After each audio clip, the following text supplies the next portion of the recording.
Okay, so we are here with a legend in something that is very close to my heart, which is, for those who don't understand the term, quasi economics, this incredible opportunity that we're surrounded by, that we are a little bit blindsided because of our brainwashing of what constitutes a business opportunity, what constitutes an economy.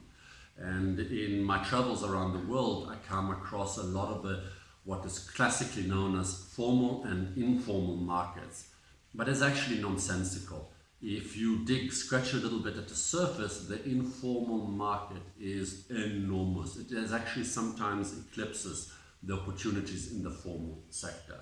So with me today, I'm incredibly privileged to have GG Alcock, who wrote, this is the second book, and I think, if I interpret the work that you're doing, you're on a mission to help the world see the opportunities that are around us. What motivated you to write these books?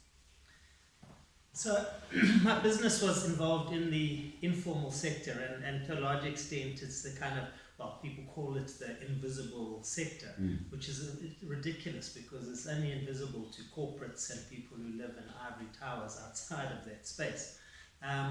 But because my business was working in that space, I kind of really wanted to reveal more of it. And we were doing a huge amount of work, we're doing a lot of research, we're doing a lot of kind of consumer insights, and we built some amazing case studies.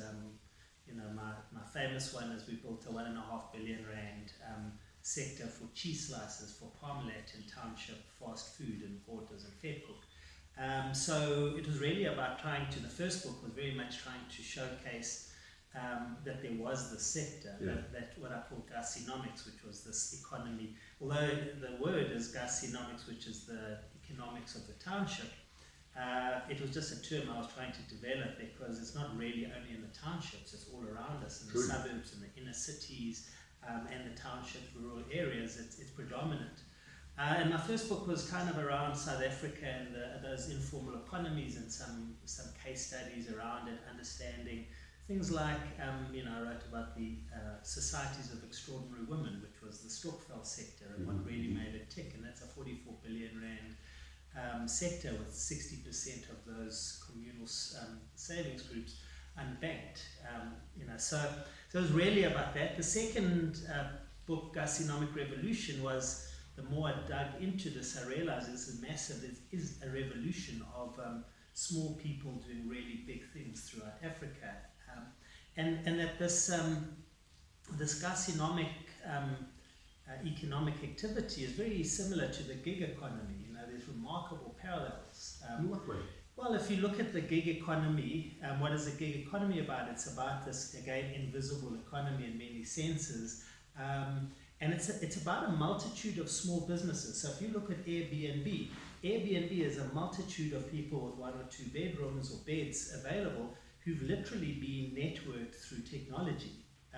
The same with Uber. Uber is the largest taxi business where no one owns a taxi. So the gig economy is very much about fragmentation that is then consolidated through some sort of technology. And the second part of it is about hyper-personalization. You're able to personalize your offering to someone. If you look at the informal sector, the dynamics of what makes an informal sector business successful is how they personalize either to, if it's a food business, the flavors and tastes, what I call locavore. So locally sourced or locally local flavors and tastes, or a service or an offering that is highly personalized. So again, it's offering. If you look at the Spaza sector, the retail kind of little supermarket in the township, the power of that sector has been the ability to offer the goods and products that people need right in their backyard, and literally within walking distance. The informal trader is now offering. You know what I just? Yeah. No, sorry. Let me just continue. Just bloopers. Sure. So yeah, if you look at the Spaza, what I call the Spazarette, which is a larger than hole-in-the-wall kind of supermarket, the Spazarette has completely disrupted ShopRite, Pick n Pay, Cambridge, In February, ShopRite announced that they're changing the format of their stores under increased pressure. They're moving into what they call USAVE-IC, which are container-based stores. And they are in essence, and they said because of increased competition. Now that increased competition is not coming. Yeah, absolutely. So and why are they under pressure? They're under pressure because first of all, the biggest influencer today of shopping point is the cost of transport. If you take a taxi, 10 Rand to the shop, 10 Rand back, and if you have a large amount of groceries, you pay the penalty of a second seat. So you would pay 30 Rand minimum. So the minute you look at a special at a ShopRite or at a mall or something, malls are on free fall. 25th to the 5th of the month is the primary time that malls exist. The rest of the time, the shop is saying the cost of transport, the inconvenience, I've got to carry 12 kgs of maize meal, whatever, to my home. Now I can get out of my house, I can walk 50 meters to what I call a spazaret, and the Somali trader there is able to supply me the same branded product that ShopRite does at 5 to 10% cheaper. They give me credit at the end of the month if I'm short on money on food items. And not only that, if I've got large things, they'll give me a little van, a young guy in a wheelbarrow or a trolley to push my stuff to my house. So what is that happening is that those outlets understanding what are the products that people want, they're understanding the dynamics that people need credit at month end because of your cash flow issues. They give you transport to transport your stock. And they're giving you, they only stock the brands that are relevant to this area. Yeah. So if there's an area that only uses Cross and Blackwell mayonnaise, they won't have Nola, they'll just have Cross and Blackwell. ShopRite can't do that. They have to have a huge inventory. So this is my point about the gig and the informal economies have this remarkable similarity. And it's one of the reasons that people don't understand this informal economy or see its scale, because it's not familiar. It's not familiar business structures. It's this multitude of small or not so small businesses that in total make a huge... and this is exactly the point. So especially when we talk about entrepreneurship, small businesses being the future of employment, the future of GDP growth and so forth, there's a lot of effort invested in creating jobs, internships, the YES initiative in South Africa. And yet here you are advocating and saying, guys, that is not the way we're going to fix the economy. So what I would love to in this part is explore why is it that entrepreneurs everywhere, they're graduates or not so graduates, they're unemployed, they're young and not so young people, why are they so blind to this incredible opportunity all around us? Even after reading your book, I would like to also explore what do they do tomorrow morning to tap into this opportunity? Look, I think that the biggest problem is when we talk about entrepreneurship or businesses, we've created the sexy vision of Elon Musk or Bill Gates or Anglo American, and 100%. And I've never been to America, and I was in New York with my wife about 3 weeks ago. And all around me, I saw all these guys. They were selling hot dogs and tacos and stuff in these little carts. And I was irritating my wife because I was going over and asking them about that business. They've been there 10 years, 11 years, 15 years. They're family businesses. And you know what? They're exactly the same in downtown Joburg. I talk about a lady there there's a young 24-year-old lady in downtown Joburg who sells Vetkoek, Amakwinya. And she sells 6,000 Vetkoek. I wrote about in my book a lady who sells 3,000. Across the road from this lady, I found this other lady. She's 24, she comes from Limpopo. She couldn't find a job, so she started selling Vetkoek. She now sells 6,000 Vetkoek a day, and she sells another about 1,000 rands worth of tea, coffee, and polony and cheese slices that go into the Vetkoek. Remind me, that was, just to remember, what was the kind of turnover and profit that she made? You mentioned it here. This lady, the lady I'm talking about now, she employs 4 staff. Yeah. Her margin's about 40%, so she makes herself about, let's call it 3,000 Rand a day. The lady I wrote about in my book, and there's many of these ladies. Sure. The lady, I call her the Golden Delicious in Gastronomic Revolution. Her and her husband sell 3,000 Vetkoek every single day.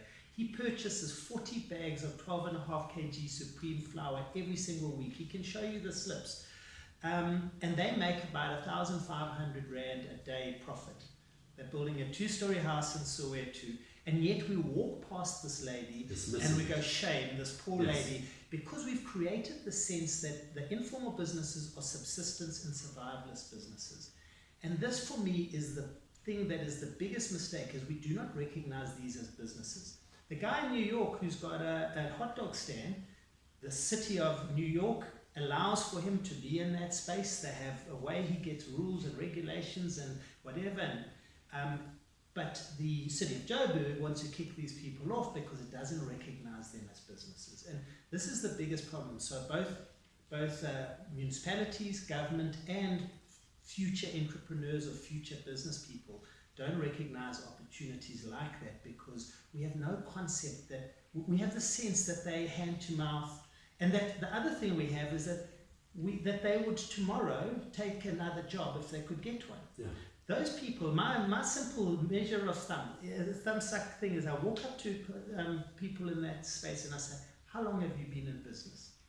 And I can tell you, you will never get anyone who's been in business under 2 years in those spaces. They have the rights to that space. They've been there for 9 years. They have incredibly sophisticated infrastructure that supplies them. Where do they store their stuff at night? They have someone who they pay to rent. The hawkers in Tembisa who turn over between up to 7,000 Rand a day in vegetables, they pay 50 Rand a day. If 5 of them pay 50 Rand a day for a security guard who guards their goods when they go away. They pay another, I think it's another 100 Rand a month towards the local hawker association funeral society benefit. So if one of them dies, the funeral, the association arranges for them to go home. They have a supplier. If they run out of tomatoes or see they're running out of tomatoes, they can phone the supplier. The supplier will have those fresh tomatoes on his table within literally 2 hours. And they're selling their vegetables for more, between 10 and 20% more than the fruit and veg city and the Pick and Pay across the road from them. And they're selling them there because they are fresher vegetables and they are packaged and priced in a way that suits purchase behavior. So the point is that those businesses are far more efficient, far more profitable, far more organized than the formal business behind, 80 meters behind them. And yet when we look at the hawker, we have this thing of shame and we dismiss it. I wrote about a lady in a school in Tembisa who'd been selling snacks and meals to the kids for 26 years. She put 2 children through university, and in that whole time her husband's been unemployed. And I said to her, if you could get another job, would you take it? And she laughed at me. She said, what would I do, Donna? Would I come to your house and wash your underpants? and she was 100%, because she earns 6,500 Rand a month. She works for 3 hours a day, first break, second break, and third break. And she has this great quality of life. She used to walk her kids to school. And that's one of the other factors we don't bring in. What is the quality of life of these in the working conditions? Because everyone says, they're terrible working conditions. Well, are they, And are we saying that from our elevated position of we think that we should be sitting in an air-conditioned office? That lady works for 3 hours a day. She could be a domestic worker. She could take a 2 hours taxi. She could work for 8 hours in a house. And she could take 2 hours taxi back home to the township. And she'd probably earn 3,500 Rand a month, which is the minimum wage for domestics. This lady works for 3 hours a day. She used to walk her kids to school, walk them back. She has these lovely kids who buy from her. They all know her by name. Hello, mama, whatever. And she earns 6,500 Rand a month. And yet her son and daughter, who she put through university, will not start a business like that or take over her business because it's not seen as a job, because it doesn't have a pay slip. And we've created a society that believes that a job is a certain kind of thing and you receive a pay slip in that thing. And that is one of the biggest problems. And I talk a lot, when I talk to township entrepreneurs and stuff and wannabe entrepreneurs, I say, look in the mirror, don't look out the window, because around us there are massive opportunities. And by understanding local pain points and lifestyle, all solutions to businesses in this space are about what are the pain points people experience and what is their lifestyle. And if you can create a solution to pain points or lifestyle or both, you have a huge opportunity for business. And this is highlights an important point. I travel a lot. I'm very privileged in that. And I meet tons of young people, entrepreneurs. When I looked at the examples in your book, these ladies, these men are earning more, are in control of their lives and their destiny. Yes, some of them work very hard, but they're building their own future. And I see all these entrepreneurs, all these people working for corporates, earning less net after you take into account all that. And so your point is absolutely right, guys. The future of work is this, is finding a niche, a specialization, tapping in, and not trying to become the next Uber, the next Elon Musk. Yeah. And having said that, the big problem is that when we recognize these as businesses and we give them the dignity and the respect of that, but also when we create legislation that enables these businesses to grow, and for the opportunity to, for instance, sell the business, then suddenly you create wealth at the Uber and those kind of things. But we are not going to do that unless we can allow that lady who's doing 3,000 fed cook a day with her husband, she can't sell that business because actually she's got no real rights to it. She doesn't invest in the business because tomorrow the city of Joburg changes the regulation. So she's got an old door as a table. She's got a gas cylinder. Now, if the city of Joburg, like the hot dog stand in New York, or the food truck in Washington or Memphis or whatever it might be, if that was allowed as a business and she could license it, she now has something to sell. Or she has something to utilize to raise money. Yeah. Because every single one of these businesses that I've interacted with wants to grow their business and they want to grow their margins. But their biggest problem is cash flow. They have no ability to go beyond. So he's buying 40 bags of flour every single day. He would like to start another business down the road, but he can't, in essence, rely on this business, get some cash, and then employ someone and start another business. And we will not create that employment unless we allow these small businesses the security where they are, the ability to invest in them, and different models, not the models we currently have around investment and security and all of these. So we're going to touch that in the other interview on SME ecosystems, but last point that I want to make, but I want to ask you on this. If you could give advice to the entrepreneurs, the unemployed, those who studied many years and now sitting there, can't find anything. Yeah. How do young and not so young people tap? How do into this incredible opportunity all around them? What do they do tomorrow morning? What advice would you give to a York who is barely making ends meet, if at all? What can he do tomorrow morning to start seeing and tapping into this world of new opportunities? So going back to my thing, so for me there's three elements we need to understand. The first is we need to understand we need to understand the modern culture around us. Because culture leads us into spaces. So if we look at food, Mokgodu Mondays is huge in the townships. Mokgodu is tripe.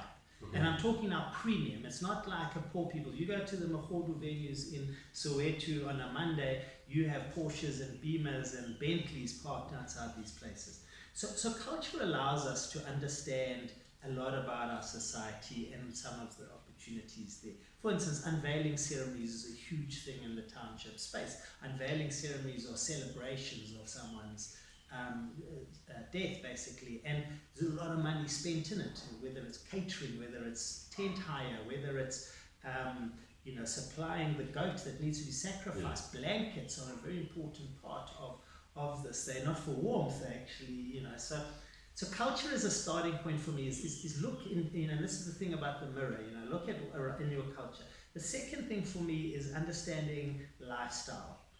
What are the things around lifestyle so for instance, simple things like cost of transport being a major issue for people and determining where they go shopping. Yeah.